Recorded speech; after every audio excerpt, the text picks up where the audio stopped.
सुब्रता आणि लीला काम करीत होत्या. दगड भरणाऱ्या यंत्राच्या जबड्यात त्या दगड लोटीत होत्या. त्या दोघी स्वच्छ सारख्या रंगाची लुगडी नेसल्या होत्या. त्यांचा ओतीव बांधाही सारखाच दिसत होता आणि त्यांच्या वयात मुळीच अंतर जाणवत नव्हते. पाणीदार टपोरे डोळे, नोकदार नाक, तरतरीत तोंडावरील चेहऱ्यावरचा हसरा भाव यामुळे त्या दोघी उठून दिसत. शिवाय त्या देखण्या म्हणून त्यांची ख्याती होती. भर उन्हात त्या दगड वाहत होत्या. त्यांची हालचाल मोहक होत होती. दुपारच्या उन्हाने आणि श्रमाने त्यांच्या चेहऱ्यावर घामाचे बून जमले होते. त्यांच्याकडे वाकड्या नजरेनं पाहण्याची कुणाला हिंमत होत नसे, कारण त्यांचे कुंकवाचे धनी उमा आणि बळी हे दोघे जवळच होते. ते दोघे 200 फूट उंचच्या कड्यावर विद्युत बळावर चालणारी सुरुंगाची पहार दगडात रेटण्याचे काम करीत होते. तरुण, बलिष्ठ, तापट म्हणून त्या दोघांचा त्या सर्व कामगारांवर भलताच दरारा होता. तिथे डोंगर फोडण्याचे काम चालू होते. ज्यांना मुंबईत काम मिळत नव्हते अशा माणसांनी तो युगानुयुगे एका जागी बसलेला डोंगर अर्धा कापला होता. अगदी मुंगीनं मेरू ओढून न्यावा तसे आश्चर्य घडले होते. पार शेंडीपासून पायापर्यंत तो डोंगर तासून काढल्यामुळे 500 फूट उंचीचा सरळ कडा उभा होता. त्याच्या मस्तकावर मेखा मारून तळापर्यंत प्रचंड दोर सोडले होते आणि त्या दोरांना धरून अंतराळात माणसं काम करीत होती. तिथे श्रमशक्तीला महापूर आला होता. तिच्या आघातापुढे काळे पाषाण तडकत होते. दगड भरणाऱ्यांची धडपड, पहारीचा तो खणखणाट, सुटकेचे घाव याने वातावरण हादरत होते. दगड घेऊन मोटारी पळत होत्या. धुळणी सुरुंगाच्या दारूची उग्र घाण याने वारा पेंगुळला होता आणि त्या दंगलीत माणसाचे शब्द भुईसपाट होऊन बळ गतिमान झाले होते. बळे आणि उमा यांच्यातील पोलादी पहारी लोण्यात तप्त सळी शिरावी तद्वत विद्युत बळाने दगडात मुरकंड देत होत्या आणि ते तरुण अंतराळात त्या पहारी पेलीत होते. ते दोघे सख्खे मेहुणे होते. सुभद्रा ही बळीची बहीण होती आणि उमाला दिली होती, तर उमाची बहीण लीला ही बळीला दिली होती. त्यांची साटेलोटे या पद्धतीनं लग्न झाली होती. अगदी एका तिथीला, एका मांडवात, एका भोल्यावर. एकाच भटाने त्या चौघांवर तांदूळ टाकले होते आणि लग्न होताच ते दोघे आपल्या बायका घेऊन मुंबईला आले होते आणि आपल्या त्या कामावर रुजू झाले होते.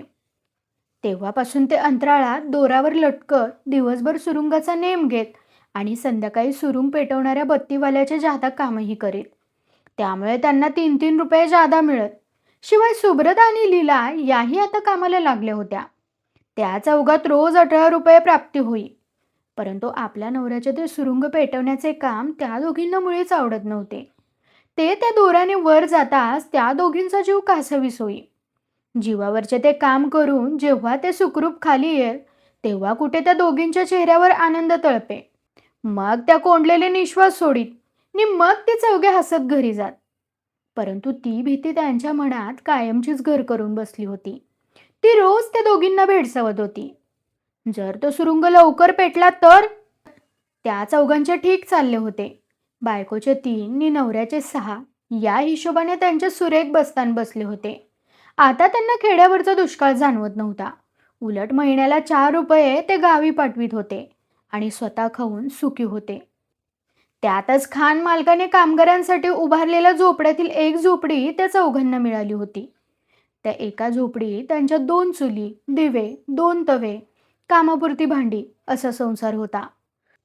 झोपडीत मधोमध 2 लाकडी पेट्या लावून पलीकडे बळी लीला ही दोघं राहत आणि अलीकडे उमानी सुब्रदा यांनी संसार मांडला होता. परंतु ती चौघे नात्यानं एक होती. एकाला काटा टोचतात दुसऱ्याला कळ येत होती. परकेपणाची ही भावनाच तिथं उत्पन्न होत नव्हती. पलीकडे माझा भाऊ आहे याची सुब्रतेला कल्पना होती, तर अलीकडे माझा भाऊ आहे असं लीला समजत होती. तीच समजूत बळी नि उमा यांची होती. त्या घरात त्यांनी कष्ट करून आनंद, हर्ष यानं त्या झोपडे भरले होते. त्यांचा संसार सुखी होता. त्यांचे ते झोपडे त्या शेकडो झोपड्यांच्या मध्ये होते. अनेक लोकांनी तिथं गर्दी केली होती. अनेक जातीची, निरंगांची, गुणांची अशी माणसं तिथं राहत होती. कोण दिवसभर मुंबईत भीक मागून येत, तर काही जुने कागद जमा करीत, तर काही मुंबई पोलिसांनी हद्दपार केल्यामुळे झोपड्यात येऊन दिवसभर काम करीत नि रात्री दारू काढीत. डोंबारी, डवरी, कंजारी, वंजारी, फासेपारधी, वडार अशा 18 पगड जातींचे तिथे एकत्रीकरण झाले होते. काम करू शकणारी खाणीत काम करत. पंगू म्हातारी पोरं ही भीक मागत नि जगत. तिथे दारूवाले राजाच्या दिमाखाने वावरत. ते उदार दारू पाजून महिन्याला शेकडो रुपये वसूल करीत. नि काम करून थकलेला प्रत्येक माणूस त्यांचे बांधील गिराईक असे. त्या वस्तीत एक आगळी दुनियाच वसली होती. ती सारी माणसं दिवसभर काम करीत. नि रात्री कोण गात, कोण देवाची भजनं करीत, तर कोण दारू पिऊन ती वस्ती थरारून सोडीत. कधी हाणामाऱ्या करीत, तर कधी एकमेकांवर चाकू खोलून तुटून पडत. रडत, कडत, झगडत ती सारी माणसं त्या वस्तीत दिवस काढत होती. परंतु उमा व बळी यांचे नाव कोणी काढीत नसत. उलट त्या सर्व वस्तीवर त्या दोघांचाच दरारा होता. कारण ते तरुण होते, त्यांच्या अंगी बळ होते. ते खूप कष्ट करीत, खूप मिळवीत आणि कोणावर कधीच अन्याय करीत नसत. परंतु अलीकडे ते दारू पित होते. रजा असेल त्या दिवशी घेता घेता आता ते रोजच घेऊ लागले होते. त्या वस्तीत सारेच दारू पित होते. दारू पिणे हे एक मोठेपणाचे लक्षण सारेच मानीत. कैक भट्टीवाले बाटल्या घेऊन त्यांच्या मागे लागत. दारूचे उत्पन्न अधिक असल्यामुळे ते चहाप्रमाणे मांडले जात असे आणि आपल्या नवऱ्यांचे ते वागणे, ते दारू पिणे त्या दोघींना आवडत नसे. त्यांचा दारूला विरोध होता. पण तो दारू वाईट म्हणून नव्हे, तर दारूपायी पैसे जातात म्हणून. सूर्य मावतीला गेला. 6 वाजले आणि सुट्टी झाली. एकाएकी सर्व काही शांत झाले. विद्युत पहारी स्थिर झाल्या. दगड भरणारी ती यंत्रे गपकन थांबली. आपापले कपडे काकेत घेऊन माणसे झोपडीकडे धावत निघाली. मग ती खान निर्जन झाली नि सुरूंग पेटतायत हा इशारा देणारी शिट्टी वाजली आणि गंभीर वातावरण निर्माण झाले. हातात बत्त्या घेऊन बळी आणि उमा त्या दोरावरून अंतरात निघाले. सुभद्रा आणि लीला दूर उभ्या राहून त्या कड्याकडे पाहू लागल्या. सुभद्रा आणि लीला दूर उभ्या होत्या. त्यांच्या नजरा पण त्या कड्यावर स्थिरावल्या होत्या. त्यांचे जीव त्यांच्या डोळ्यात आले होते. त्यांचे सर्वस्व त्या दोरावरून धावत होते. त्या निश्वास रोखून पाहत होत्या. बळीनी उमा यांनी त्या दोरावरून धावत सर्व वातींना पेट दिला. नि चपळाईने ते 200 फूट कडा सोडून भरकन वर निघून गेले आणि गपकन त्या दोघींनी रोखलेला निश्वास सोडला आणि पुन्हा निश्वास कोंडेपर्यंत देवाची नावं घेतली.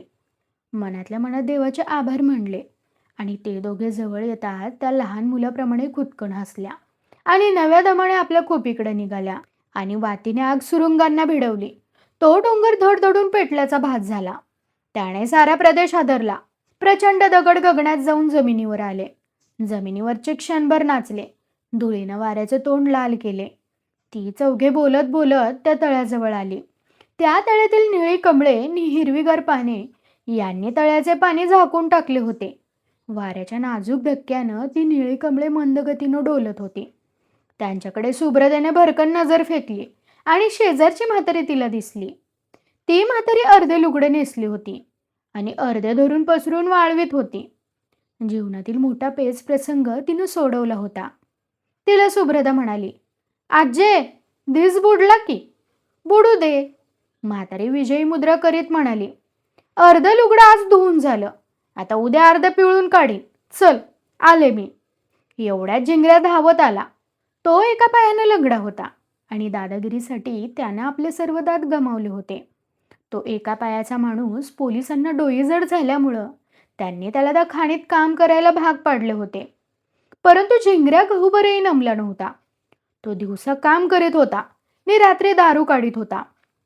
त्या खाणीतील ते काम त्याच्या फायद्याचे ठरले होते, कारण त्याला निवारा, गिराईक, भांडवल हे सारं तिथंच मिळत होतं.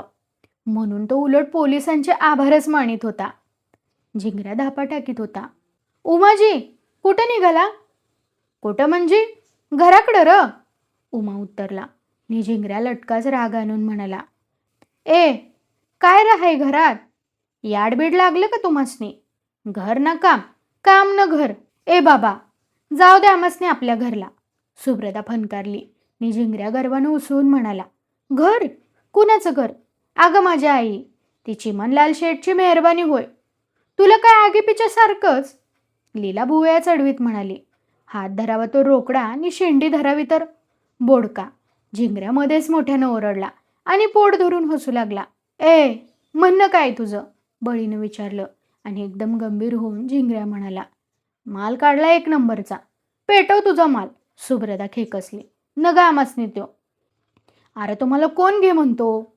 झिंगऱ्या आश्चर्य व्यक्त करीत म्हणाला, मी बळीनी उमा ह्यासनी सांगतोय. नि खरं सांगू, माझा आजचा माल पेटवूनच देणार आहे मी. उधार देणार? उमा गुरकला. मीच काय, माझा बाप देईल. झिंगऱ्या उत्तरला. 2 बाटल्या. बळीनं 2 बोटं पुढं केली आणि झिंगऱ्या म्हणाला, एकच बाटलीत तुम्ही दोघे आकाशात जाऊन परत याल आणि डोकीवर चालाल डोकीवर. आणि 2 घ्याल तर तुम्ही सर्कस कराल. नि पोलीस रिंग मास्तर बनून तुम्हाला नाचवील आणि माझं दिवाळं निघल. झिंगऱ्याच्या या बोलण्यानं ती दोघंही हसत सुटली. मग झिंगऱ्या त्या दोघांना घेऊन निघाला. तुम्ही चला, आम्ही येतो चक्कर मारून. असे म्हणून ते दोघे झिंगऱ्याबरोबर चालू लागले आणि त्या दोघी वळून घराकडे निघाल्या.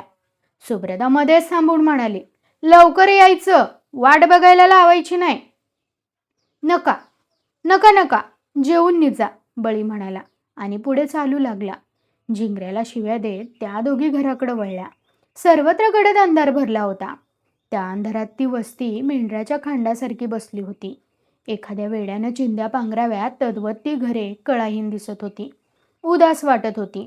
त्या वस्तीत मध्येच एखादी वाऱ्याची झुळूक शिरत होती आणि त्या वाऱ्याच्या धक्क्याने जुने पत्रे करकरत होते.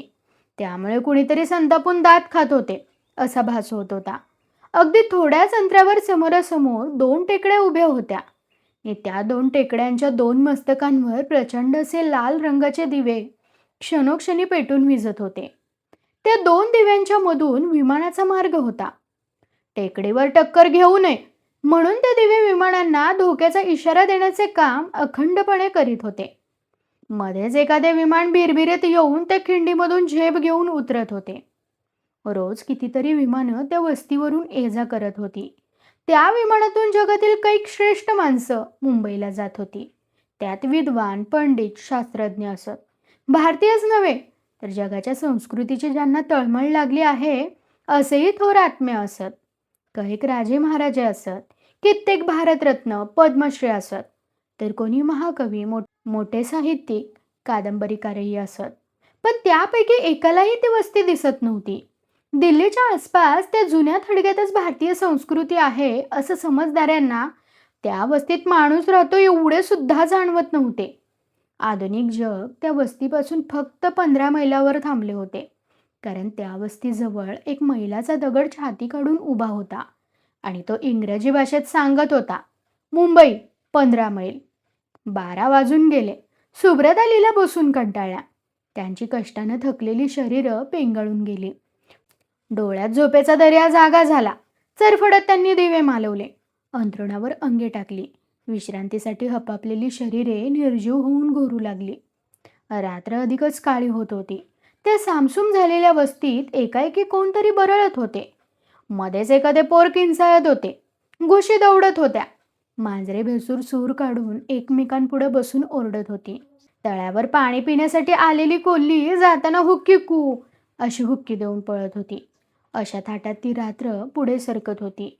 बळे आणि उमा एकमेकांचा आधार घेत कसे तरी दारात आले. मग त्यांनी स्वतःला सावरीत रांगत त्या खोलीत मुरखंड दिली. त्यांचे पाय जमिनीवर ठरत नव्हते. ते गरगर फिरत होते. हळूच अंथरूण लागेल तिथं ते आडवे झाले. आपण घरात आहोत एवढीच त्यांना जाणीव होती आणि आपल्या शेजारी कोण केव्हा येऊन निजले आहे हे सुब्रता आणि लीला या दोघींना मुळीच ठाऊक नव्हते. कारण असेच ते रोज येत आणि त्यांच्या शेजारी पडत. तेव्हा आजचेही येणे काही नवीन नव्हते. थोडे क्षण आले नि गेले. झोपेत देहाला स्पर्श झाला आणि मग तरुण देहात एक विचित्र धग आली. भावना गतिमान झाल्या. त्या बेशुद्ध स्थितीत बेबंद झाल्या. झोपेने नि श्रमाने भरलेल्या डोळ्यात धुंदी भरली आणि सर्व काही शांत झाले. निद्रेने हळूच त्यांच्यावर पांघरून घातले आणि त्यांची हृदये शांत स्पंदन करू लागली. नाकातून ये-जा करणारे निश्वास निर्भय ये-जा करू लागले. घोरण्याचा दीर्घनाद उमटू लागला. परंतु या अंधारात, त्या स्थितीत रेशमासारखी नाजूक नाती कापराप्रमाणे भरकन केव्हा पेटली हे कुणालाच उमजले नाही. ती रात्र संपत आली होती. सूर्योदय समीप येऊन ठेपला होता. सारी वस्ती जागी झाली होती. रात्रीची विश्रांती घेऊन श्रमशक्ती पुन्हा सज्ज झाली होती. खाणकामगार जागे झाले होते. त्यांच्या चुली पेटल्या होत्या. सुब्रत आणि लीला यांनाही जाग आली. त्यांनी गडबडीने उठून प्रथम दिवे लावले. 2 चुलींवर दिवे पेटले. त्यांचा कापरा प्रकाश त्या खोलीत थरथरला आणि त्या दोघींच्या नजरा आपापल्या अंथरुणाकडे वळल्या. स्वत स्वतःच्या अंथरुणावर स्वतःचे भाऊ पाहताच त्यांच्या दृष्टीत कंप भरला.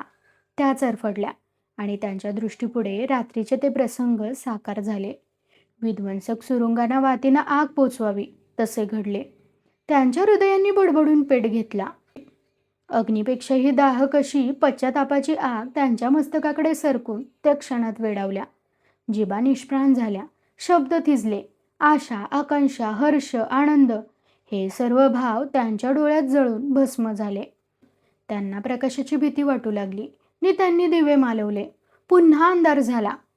भयंकर अंधारातही ती हृदयाची आग शांत न होता परत वेगानं सुटली आणि पश्चातापानं त्यांना त्या तळ्याकडे भिरकावून दिले. नंतर उमा उठून नाहीसा झाला. मग बळीही घराबाहेर पडला. एकमेकांना क्षणभरही न विसरणारी ती माणसं एकमेकांना कायमची अंतरली. कुणालाच कुणाचा पत्ता नव्हता. परंतु जगाचे चक्र आपल्या नियमाच्या चाकोरीतून फिरत होते. सूर्य मावळत होता. खाणीतील माणसं त्या सूर्याकडे पाहत काम करीत होती.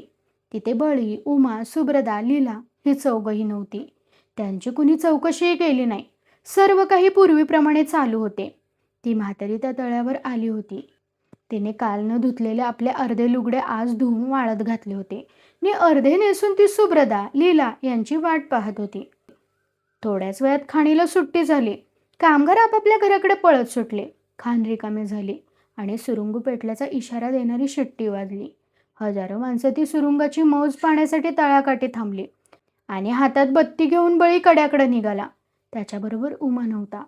बळी एकटाच सुरुंग लावण्याच्या वेळी अचानक आला होता. तो झिंगऱ्या धावत आला आणि त्याला थांबवून म्हणाला, "अरे, उमा कुठं आहे? आणि आज येणार का? माल नवा काढलाय." बळी काहीच बोलला नाही.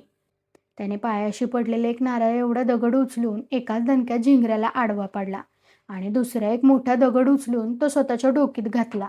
दगडाखाली डोके टेचून टाकलेल्या सापाप्रमाणे वळवळत पडलेल्या झिंगऱ्याकडे मुळीच न पाहता बळी दोराने वर सरकला. बळीने झिंगऱ्याला ठार मारले हे लोकांनी पाहिले होते. ते त्याचा विचार करीत होते. तोच बळीने सर्व सुरुंगांना बत्ती दिली आणि मग तो तिथे शांत उभा राहिला. पुन्हा लोकांना धक्का बसला. शेकडो लोक एकदम ओरडले, "बळी, पळ!" बळी मुळीच हलला नाही. तो जागीच उभा होता.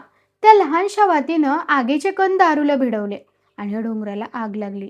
धडाड धडाड असे एकापाठी एक स्फोट होऊ लागले आणि मग बळीच्या पायाखालीच एक धडाका झाला आणि तो दगडाप्रमाणे आकाशात उडाला आणि पुन्हा दगडाप्रमाणे खाली आला. सुरुंग पेटून झाले. लोक पुढे धावले. सुरुंग पेटून झाले. लोक पुढे धावले. तोच ती म्हातारी मोठ्यानं ओरडली. त्या दंगलीत तिकडे कुणीच लक्ष दिले नाही. बळीने झिंगऱ्या यांच्या प्रेताजवळ लोकांनी गर्दी केली. अधिकाऱ्यांनी पोलिसांना फोन करून खबर दिली. एवढ्यात त्या म्हातारीनं बोंब ठोकली. मग मात्र लोक तिकडे धावले आणि तळ्याकाठी गेले. तेव्हा त्यांना दुसरा प्रचंड धक्का बसला. ते डोळे फाडून तळ्यात पाहू लागले. सुब्रत आणि लीला यांची 2 प्रेते पाण्यावर तरंगत होती. निळ्या कमळाच्या फुलांनी आणि पानांनी गर्दी केली होती. त्या गर्दीत ते तरुण देह शांत पडले होते. त्यांच्या रसरशीत चेहऱ्यावर त्या फुलांनी प्रेमळ छाया धरली होती. त्यांनी हसरे डोळे निर्मळ आकाशाकडे रोखले होते. त्या पूर्वी इतक्याच निर्भय दिसत होत्या. त्यांना पाहताच शेकडो डोळ्यात सागर गदगदला. सारी माणसं तिथं आली. स्त्रिया, मुले रडू लागली. बळी, सुब्रदा, लीला व झिंगऱ्या यांच्या मरणाने त्या वस्तीवर दारुण दुःखाची छाया पसरली. सर्व लोक पोलिसांची वाट पाहू लागले आणि एका कातड्यानं खबर आणली की उमाचे मडे एका बेबीच्या झाडाला लटकत आहे. मग सर्वच लोक तिकडे धावले आणि पुढून पोलिसांची जीप धडपडत आली. पोलिसांनी तो सर्व प्रकार शांतपणे पाहिला. गंभीर मुद्रा करून पुष्कळ विचार केला. मग सर्वांनी जाऊन उमाचे प्रेत पाहिले. परंतु खरे काय याचा कोणालाही पत्ता लागला नाही. मानवाने पवित्र म्हणून जी नाती निर्माण केली त्यांचा भंग होताच त्या 4 जीवांनी स्वतःच्या जीवनाचा घोर अंत करून घेतला होता. भारतीय संस्कृतीच्या रक्षणार्थ ते बलिदान होते. ते घोर घोर असे प्रायचित्त होते.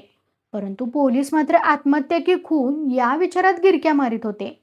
शेवटी त्यांनी 3 आत्महत्या, 1 खून आणि एक अपघात अशी नोंद केली. त्याच वेळी एक मोठे विमान त्यांच्या डोकीवरून भरकन निघून गेले. कथा कशी वाटली हे कमेंट करून सांगा. कथा आवडल्यास इतरांना शेअर करा. कथेला लाईक करा, कमेंट करा आणि चॅनलला सबस्क्राईब करायला विसरू नका.